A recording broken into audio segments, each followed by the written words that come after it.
तानाशाह का हथरेक जैसा होता है, उनको छोड़ के भागना पड़ता है। कल श्रीलंका में था, जिस दिन भीम आर्मी के लोग अनुशासन में तैयार हो जाएंगे, ये भारत में भी होगा, आप देख लेना।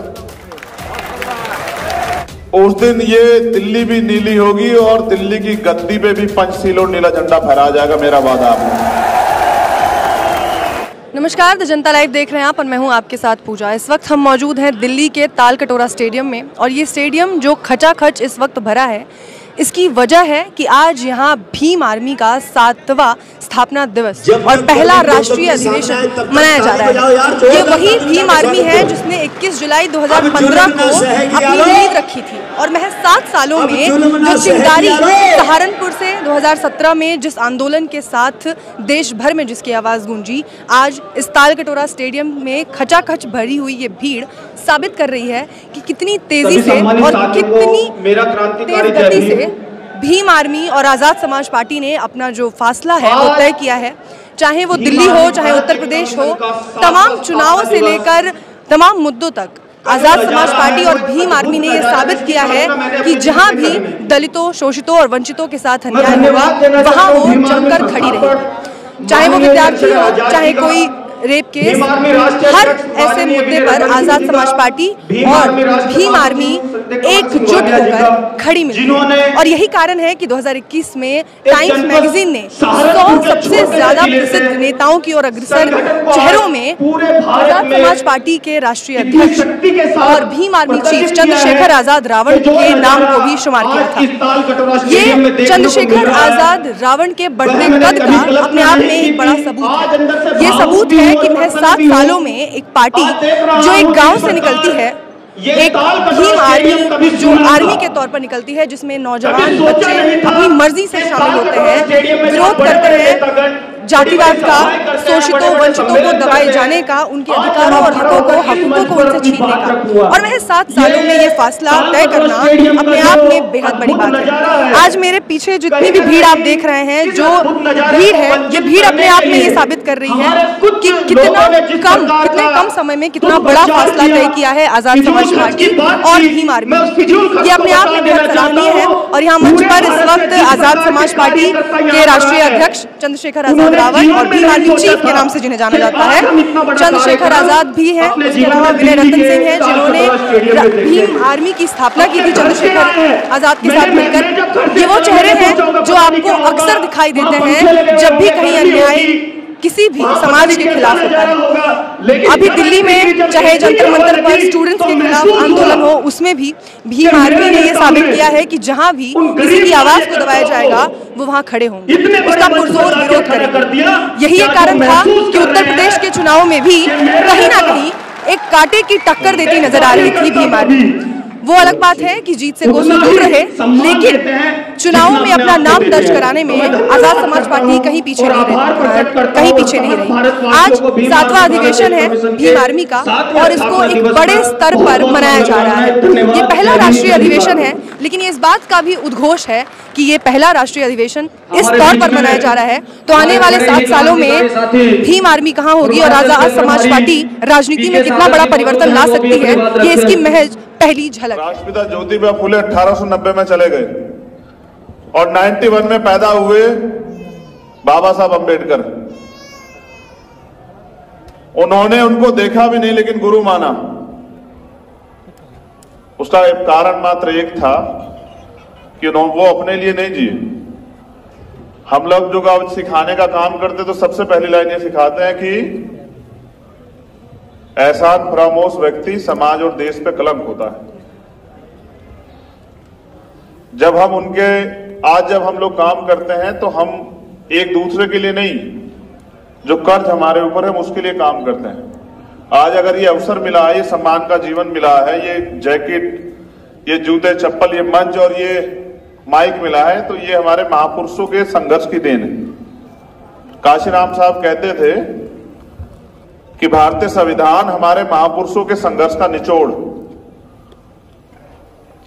मैं गौरवान्वित हूं कि मैं भीम आर्मी का एक कार्यकर्ता हूं, लेकिन मुझे उससे भी ज्यादा खुशी है कि मैं भीम आर्मी का एक अनुशासित कार्यकर्ता हूं, क्योंकि अगर मैं ही अनुशासित नहीं हूंगा तो दूसरे को कैसे कहूंगा। समय समय पे मैंने बहुत सारी गलतियों से सीखा है और पिछले आंदोलन से भी सीखा है। मैं आपको विश्वास दिलाता हूं कि वो दिन नहीं आएगा जिस दिन मेरी वजह से आपका सम्मान कम हो या आपके ऊपर कोई उंगली उठाए कि आपका नेता कमजोर है। ये आज 7वें स्थापना दिवस पे राष्ट्रीय अधिवेशन में मेरा आपसे वादा है। साहब काशीराम जिस कैडर से मूवमेंट को तैयार किए हैं कि विरोधियों में जो है वो खलबली मची हुई है, वो तमाम षड्यंत्र कर रहे हैं किस तरह से आजाद समाज पार्टी भीम आर्मी कमजोर कर दे। मैं पूरी जिम्मेदारी से कहता हूं कि अभी तो हमारे साथियों ने अंगड़ाई ली है, अभी तो उन्होंने संघर्ष शुरू भी नहीं किया। जिस दिन वो लोग संघर्ष करेंगे उस दिन ये दिल्ली भी नीली होगी और दिल्ली की गद्दी पे भी पंचशील और नीला झंडा फहराया जाएगा, मेरा वादा आपको। देखो, आप मुझे अपनी ताकत मानते हैं और मैं आपको अपनी ताकत मानता हूं। जितने पदाधिकारी मंच पे बैठे हुए हैं, मैंने आपसे कहा था कि पेन कॉपी लेके आना। जितने पदाधिकारी सामने बैठे हैं, कुछ बहुत जिम्मेदारी की बातें मैं आपके सामने 5 मिनट बाद रखूंगा, उनको नोट करना है आपको। और नोट नहीं करना, ये समझना कि ये आदेश है, इसको लागू होगा ये आदेश, इसमें कोई कोताही नहीं बरती जाएगी। मैं तो अपने आप को वहीं 2015 में खड़ा मान रहा हूं कि आज जीरो से शुरू कर रहे हैं, आज जीरो से शुरू कर रहे हैं, जीरो से शुरू करके और इसको अंतिम पायदान पे लेके जाना है। लेकिन अब हम काम अनुशासन में करेंगे, अब हम करके दिखाएंगे, अब हम घुटनों के बल रेंग के नहीं चलेंगे, अब हम सीना तान के खड़े होके जो है अपनी हक अधिकार की लड़ाई लड़ेंगे और अब हम पीछे नहीं रहेंगे, अब हम अपनी कुर्सियों पे कब्जा करेंगे। यहां उपस्थित मातृशक्ति को भी मैं धन्यवाद देता हूं, नमन करता हूं। ये कठिन समय चल रहा है। एक तरफ जिनको रोज हम कहते हैं कि वो बहुत ताकतवर हो रहे, वो सच में ताकतवर हो रहे हैं, क्योंकि वो इस देश की सत्ता, इस देश की व्यवस्था, इस देश की जुडिशरी, इस देश का एडमिनिस्ट्रेशन, इस देश की मीडिया, इस देश के धन पे काबिज है। और हमारे पास बाबा साहब अम्बेडकर की दी वोट ही है बस उनसे लड़ने के लिए। मैं आपसे जानना चाहता हूं, क्या बाबा साहब का सपना पूरा हो गया है क्या?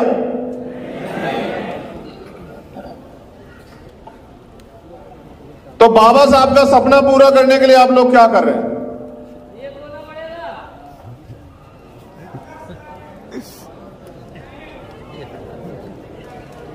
मैं आपको बस बता रहा हूं, आप लोग जान लो, आपके काम आएगा, आगे बढ़ने का मौका देगा आपको ये। मैं अपनी बात की शुरुआत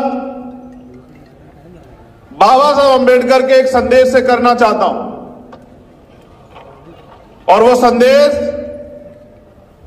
आगरा की पवित्र धरती पे 18 मार्च 1956 को बाबा साहब अम्बेडकर ने दिया था। उन्होंने कहा कि मैं बड़ी कठिन परिस्थितियों में तमाम तरह के अन्याय, आरोप, अत्याचार, अपमान को सहकर इस कारवां को यहां तक लेके आ पाया हूं।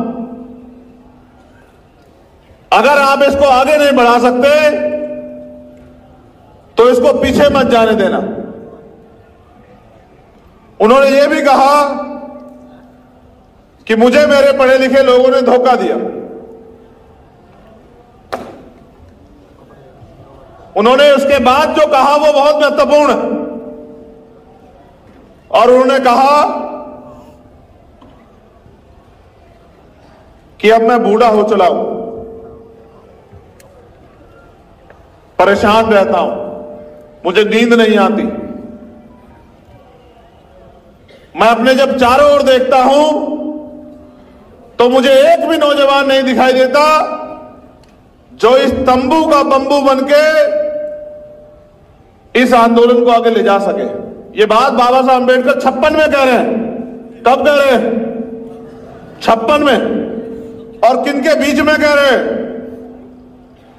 ये बात बाबा साहब अपने उन अनुयायियों को भी कह रहे हैं जो उनके साथ काम कर रहे थे। ये सिर्फ समाज को नहीं कह रहे हैं, ये बात बाबा साहब अंबेडकर अपने अनुयायियों, अपने सहयोगियों को भी कह रहे हैं। वो उनको भी आईना दिखा रहे हैं कि आज मुझे मेरे चारों ओर कोई एक भी नौजवान ऐसा दिखाई नहीं देता जो इस आंदोलन रूपी तंबू का बंबू बनके इस आंदोलन को आगे बढ़ा सके। यानी कि जो साथी उस समय काम कर रहे थे बाबा साहब के साथ, बाबा साहब उन पे भी भरोसा नहीं कर पा रहे थे कि इसको आगे बढ़ा देंगे। वो कहते अगर कोई ऐसा नौजवान खड़ा हो जाए और इस आंदोलन को आगे बढ़ाए तो मैं भी चैन से मर सकूं। वो इस देश के नौजवानों से आह्वान करते हैं कि उठो, जागो। अपने लिए तो पशु पक्षी भी जी रहे हैं, श्रेष्ठ जीवन जीना है तो समाज के लिए जियो। आज भीम आर्मी वही तो कर रही है।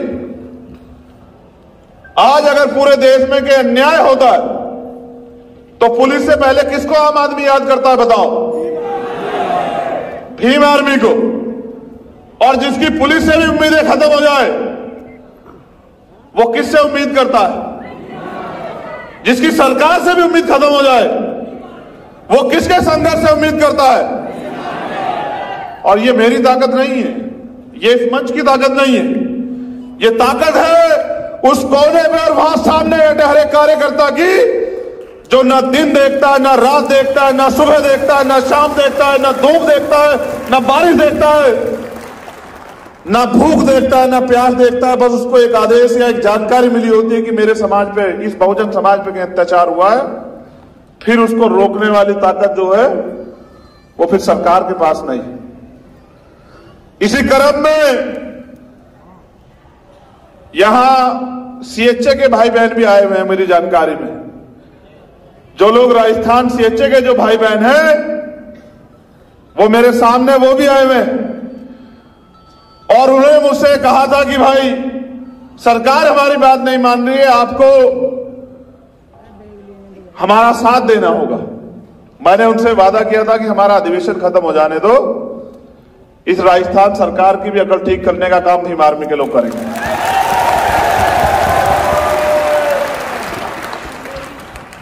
कमजोरों की, शोषितों की कोई सरकार नहीं होती। अगर उनको ताकतवर बनना है तो अलग जन से बहुजन बनना पड़ेगा। जब आंदोलन की शुरुआत की थी तब मेरी सोच ये नहीं थी, तब मेरा लक्ष्य भी ये नहीं था। और मैं अपने अध्यक्ष जी से कह रहा हूं, अध्यक्ष जी यहां बैठे हैं, ये सपना नहीं था अध्यक्ष जी कि एक दिन ऐसा आएगा कि एक विशाल मंच पे हमारा स्वागत होगा या हमें सुनने के लिए लाखों लोग आएंगे, ऐसा नहीं सोचा था। लेकिन ये समय, परिस्थिति और आपके साथियों का संघर्ष है। मैं धन्यवाद देता हूं सहारनपुर की धरती को भी, वहां के एक साथी को पुराने, आज जो हमारे बीच नहीं है, मैं उनका भी धन्यवाद करता हूं कि उन्होंने भी कहीं ना कहीं इस आंदोलन को मजबूत किया। लेकिन साथियों, अभी हम लोग कर क्या रहे हैं कि कहीं अन्याय हो जाता है तो हम लोग जाते हैं न्याय दिलाने के लिए। रेप हो जाता है, हत्या हो जाती है, जैसे रीट के बच्चे हैं, जैसे सीएचए के बच्चे हैं हमारे भाई बहन, जैसे और तमाम तरह के वो हैं। तो हमारी प्रक्रिया क्या होती है कि जब कोई अन्याय होता है तो हम उनको न्याय दिलाने जाते हैं। तो एक सवाल जो हमारे साथियों ने मुझे दिया कि भाई ये जरूर बता देना कि हमने पार्टी क्यों बनाई, तो उसका जवाब ये है मेरे शब्दों में। आप सब लोग यहां उपस्थित है, 22-23 स्टेट की टीम के रिप्रेजेंटेटिव, प्रदेश अध्यक्ष या कोई साथी यहां मौजूद है। तो आप ये बताओ कि जब भीम आर्मी ईमानदार से लड़ाई लड़ती है और जब भीम आर्मी के साथियों के साथ कोई मुसीबत आती है तो कोई पार्टी है ऐसी जो आपके लिए लड़ती हो? जितने लोग यहां बैठे हैं, आप बताओ, जो भीम आर्मी के कार्यकर्ताओं पर झूठा मुकदमा होता है, उनको जेल भेजा जाता है, उनको पीटा जाता है या उनको डिटेन किया जाता है या उनको अरेस्ट करके जो है उनके साथ उनको अपमानित किया जाता है। बताओ कोई एक दल है जो आपकी आवाज उठाता है क्या? बताओ। जब आवाज कोई नहीं उठाता और भीम आर्मी के प्रशिक्षण केंद्र में, ये भीम आर्मी पता है क्या है? ये नेता बनाने की फैक्ट्री है हमारी। ये हमारी नेता बनाने की फैक्ट्री है, ये हमारी लीडर बनाने की फैक्ट्री है। और जो नेता से तैयार होता है उसका कितना सम्मान होता है आपने देखा? उसका सम्मान इतना होता है कि जो लोग कभी किससे नहीं मिलते थे वो भीम आर्मी में तैयार हुए नेता को, जिले स्तर के नेता को बराबर में खड़े होकर फोटो खिंचवाते हैं। ये सम्मान दिया है भीम आर्मी ने।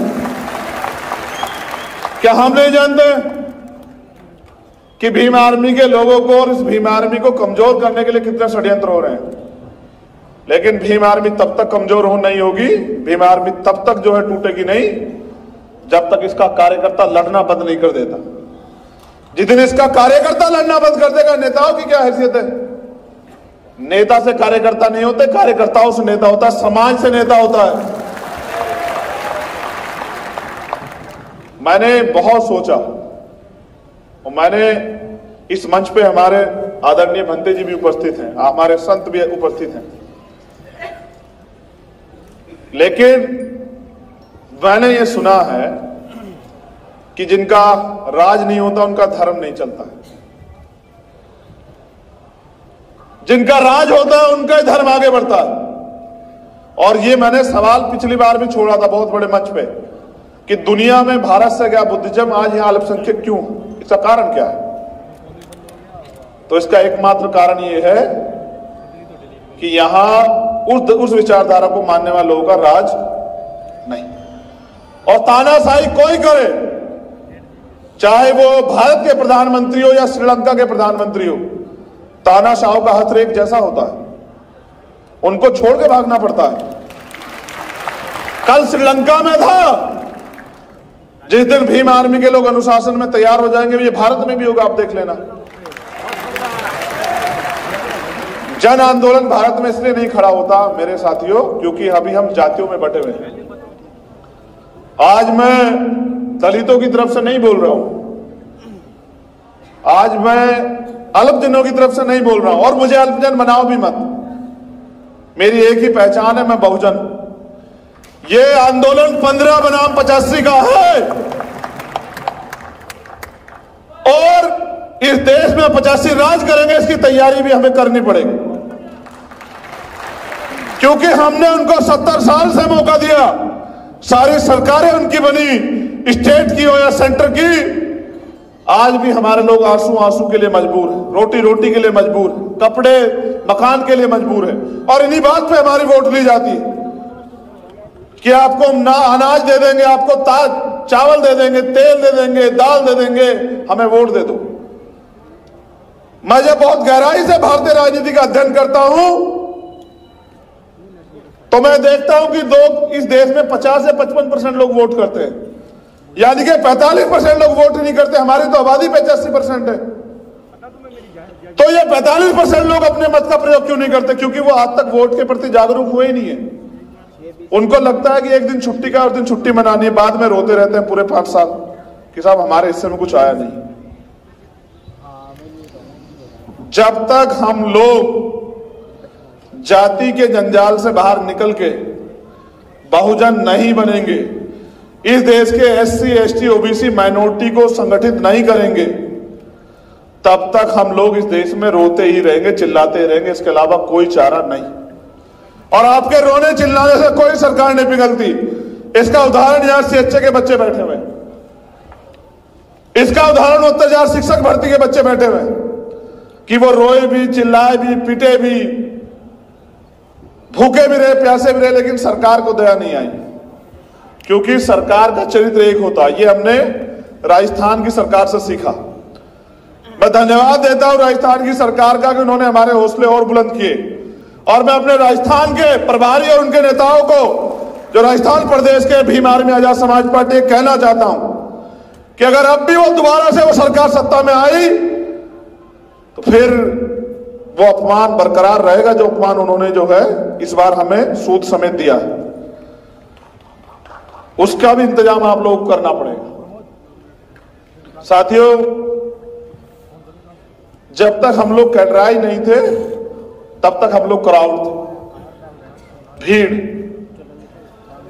भीड़ होती है। 2022 में सोचिए कि दोबारा से जीने का मौका मिला। कठिन समय था, मुझे भी बहुत वो लगा, मैंने बहुत मेहनत की थी, आप सब लोग जानते हैं।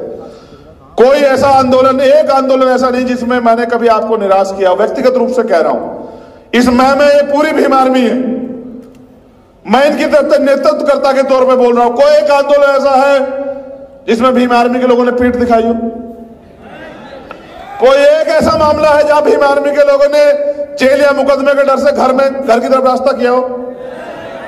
मुझे तो आज भी वो याद है